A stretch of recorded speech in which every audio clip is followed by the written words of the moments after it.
அதை மூடுங்க.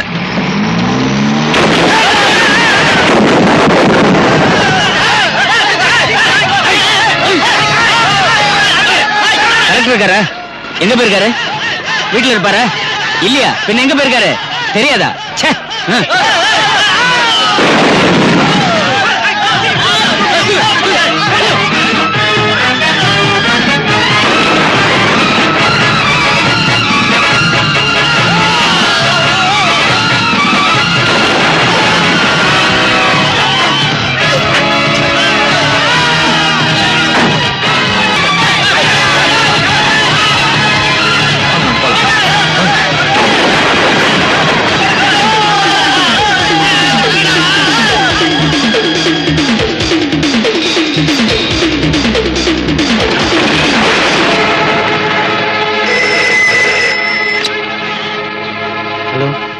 என்ன ப்ராப்ளம்? தெருவுல கலாட்டா நடக்குது. நீ ஒண்ணும் பயப்படாத. நம்ம கடை ஷட்டர் க்ளோஸ் பண்ணிட்டேன்.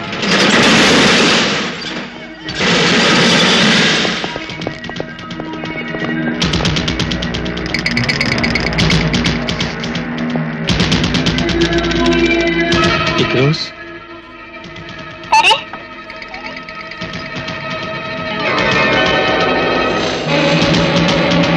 இக்ரோஸ் என்ன கொன்னுடாத. என்ன ஒண்ணும் பண்ணாத. என்ன கொன்னுடாத. எனக்கு ஒண்ணும் தெரியாது.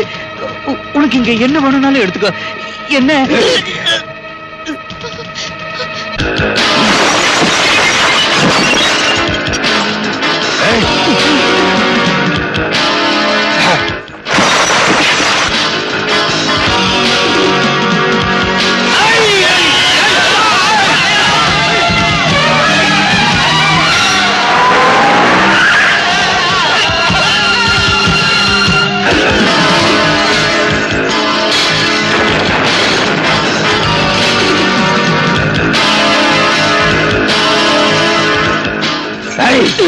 நீ எங்களுக்கு ஏற்படுத்திய நஷ்டம் இதனால தீராதா?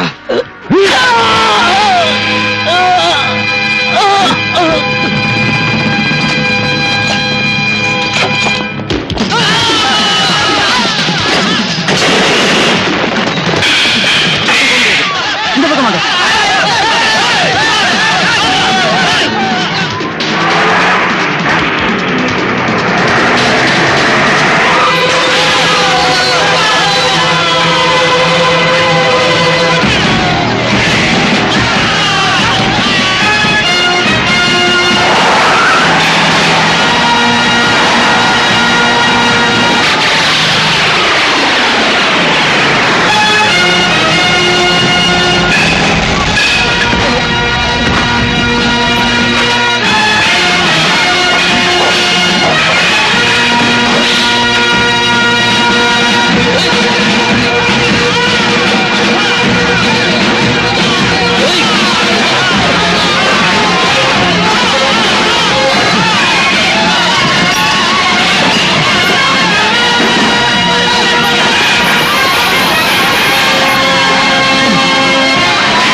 சார் நடக்கிறத பாத்தீங்கல்ல. எல்லாரும் சாப்பிட்டு முடிவு செஞ்சிட்டீங்களா? பலராம் நான் கூப்பிடுங்க சார். மேலதிகாரிகள் மீட்டிங் போட்டுக்கிட்டு இருப்பாங்க. என்ன செய்யணும் கேளுங்க. யாரும் கிடைக்கல Balram. Then you give orders. துப்பாக்கியை கொடுத்து இவங்க இங்க கூட்டிட்டு வந்திருக்கிறது சும்மா குத்திகள் மாதிரி நிக்க வைக்கிறதுக்கு இல்ல பலராம். இல்லன்னா இங்க ரத்தம் ஆறு ஓடும். ஜனங்க வெட்டிக்கிட்டு சாவாங்க. பக்கத்துல பெட்ரோல் பங்க் இருக்கு. இந்த டவுன் மொத்தம் எரிஞ்சு சாம்பல் ஆயிடும். ப்ளீஸ் உடனே தான் செய்யுங்க.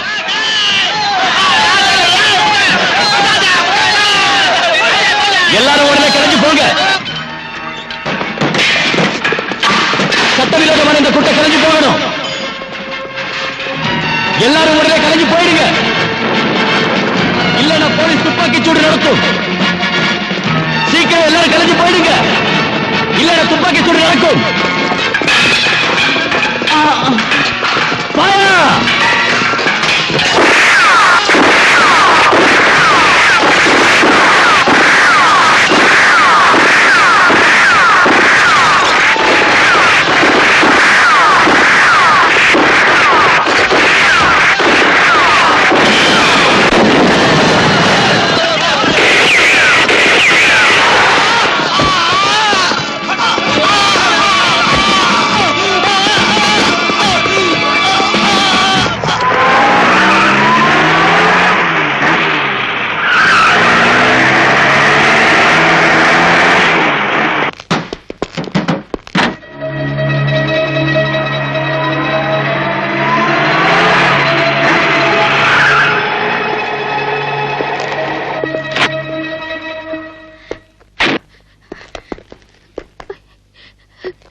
நில்லுங்கம்மா. விடு என்ன.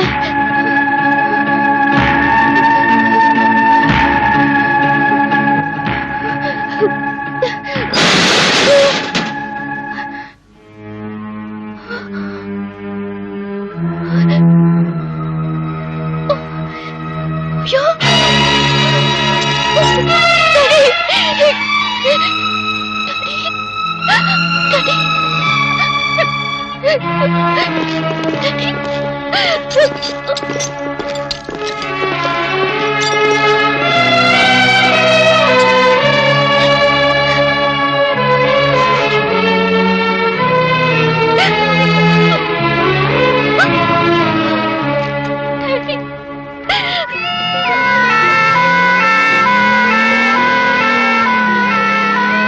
கங்கா நகரில் வெவ்வேறு மதத்தினருக்கு இடையே ஏற்பட்ட கலவரத்தை அடக்க போலீசார் துப்பாக்கி சீதில் 2 பேர் கொல்லப்பட்டார்கள்.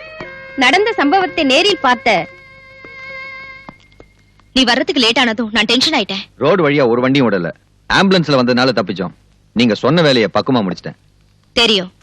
ஷாகிர் அடிபட்டுட்டான். அவனை போலீஸ் பிடிச்சிட்டு போயிடுச்சு. அவனை நான் கவனிச்சுக்கிறேன். நீ போலாம். Be careful. பொதுமக்கள் கூட்டமாக கூடுவதோ தெருவில் ஒன்றாக சேர்ந்து நடப்பதோ கூடாது. இந்த ஏரியாவில் 144 தடை உத்தரவு பிறப்பிக்கப்பட்டுள்ளது. தடை உத்தரவை மீறி வெளியில் வருபவர்கள் தண்டிக்கப்படுவார்கள். கொள்ளையடித்த பொருட்களை திருப்பி கொடுப்பவர்களுக்கு தண்டனையில் இருந்து விலக்களிக்கப்படும். 24 மணி நேரத்திற்குள் அருகில் உள்ள காவல் நிலையத்திலோ அரசாங்க அலுவலகங்களிலோ கொள்ளையடித்த பொருட்களை ஒப்படைக்குமாறு போலீஸ் கமிஷனர் உத்தரவிட்டுள்ளார். சட்டத்தை மீறி நடப்பவர்கள் தண்டிக்கப்படுவார்கள். கொள்ளையடித்த பொருட்களை திருப்பி கொடுப்பவர்களுக்கு தண்டனையில் இருந்து விலக்களிக்கப்படும். பொதுமக்கள் கூட்டமாக கூடுவதோ தெருவில் ஒன்றாக சேர்ந்து நடப்பதோ கூடாது. சட்டத்தை மீறி நடப்பவர்கள் தண்டிக்கப்படுவார்கள்.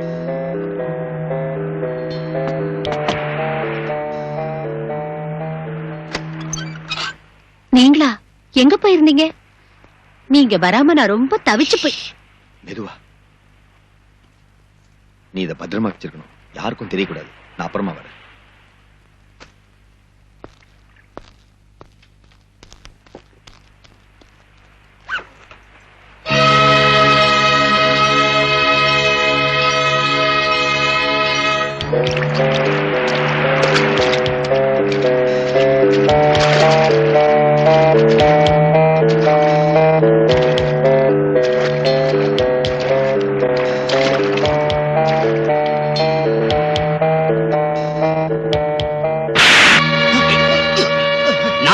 கடை அடிச்சு உங்ககிட்ட சொல்லி இருந்தேன்ல. அப்படி இருந்த கடையை கொள்ளையடிக்க விட்டுட்டியடா.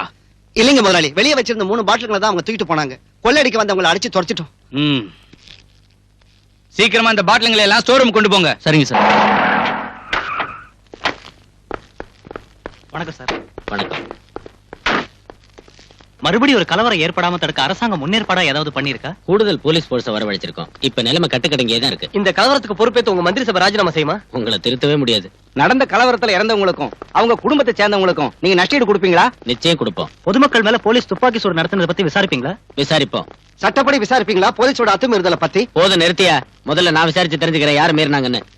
தள்ளியா. எல்லாரும் அங்கேயே நிறுத்துங்க.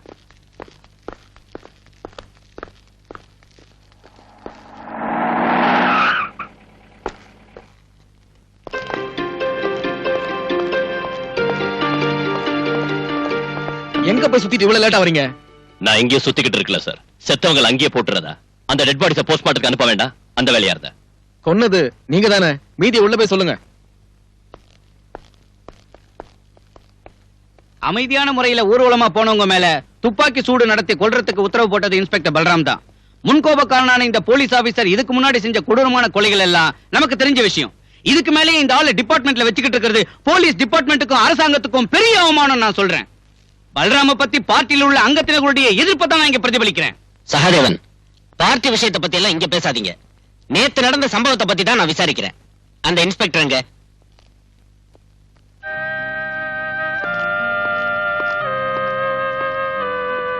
போ.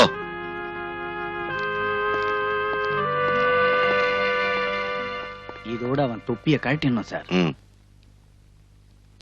இன்ஸ்பெக்டர் பல்ராம், உங்க மேல நிறைய குற்றச்சாட்டுகள் வந்திருக்கு. அதுல இப்போ நேத்து நடந்த சம்பவத்தை பத்தி தான் நான் விசாரிக்கிறேன். எந்த சூழ்நிலையில நீங்க துப்பாக்கி சூட்டுக்கு உத்தரவிட்டீங்க? தற்காப்புக்காக சுட்டோன்னு போலீஸோட அத்துமீறலை நியாயப்படுத்த வேண்டாம். இல்லைங்க சார், போலீஸ்காரங்களை உயிரும் உடலும் இல்லாத விலை குறைஞ்ச சாதாரண ஜடப்பொருள் நினைக்கிறவங்க அந்த நியாயத்தை ஒத்துக்க மாட்டாங்கன்னு தெரியும். மிஸ்டர், கேட்டதுக்கு பதில் சொன்ன போதும். அதைத்தான் சார் சொல்ல வரேன். கொள்ளையும் கொலையும் தீ வைப்பும் நடத்தின ஒரு கிரிமினல் குற்றவாளி சத்தா கேள்வி கேட்க அதிகாரிங்க இருக்காங்க, அனுதாப குற்றம் போட அரசியல்வாதிங்க இருக்காங்க. ஆனா அந்த சமூக துரோகிங்க ஒரு போலீஸ் ஆபீசரை பெட்ரோல் ஊத்தி தீ வச்சு கொன்னாலும் தலையை வெட்டினாலும் கேட்கறதுக்கு நாதி இல்ல. அவங்க குடும்பத்துக்கு நஷ்டஈடு வாங்கி கொடுக்க ஒருத்தருக்கு யோகியதையும் இல்ல. Stop it. Come to the point. என்ன அங்க நடந்தது? ஷூட்டிங் ஆர்டர் போட உங்களுக்கு யார் அதிகாரம் தந்தது?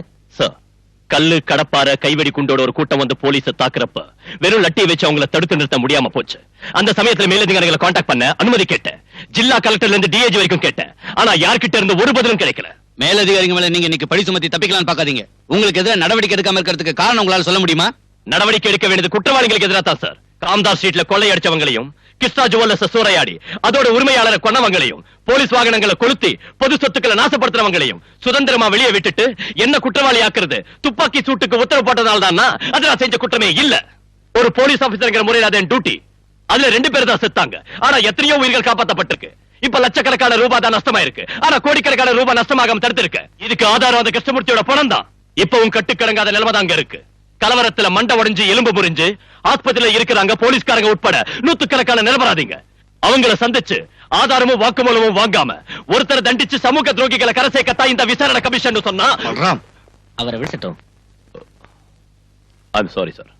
கடவுளை திருப்திப்படுத்துறதுக்காக நரபலி கொடுக்கறவங்க வாழற நாடு இது. கடத்தல்காரனை திருப்திப்படுத்துறதுக்காக ஒரு பாவப்பட்ட போலீஸ்காரனை பலியாடாக்கணும்னு முடிவு செஞ்சீங்கன்னா it is up to you sir. I have nothing more to say.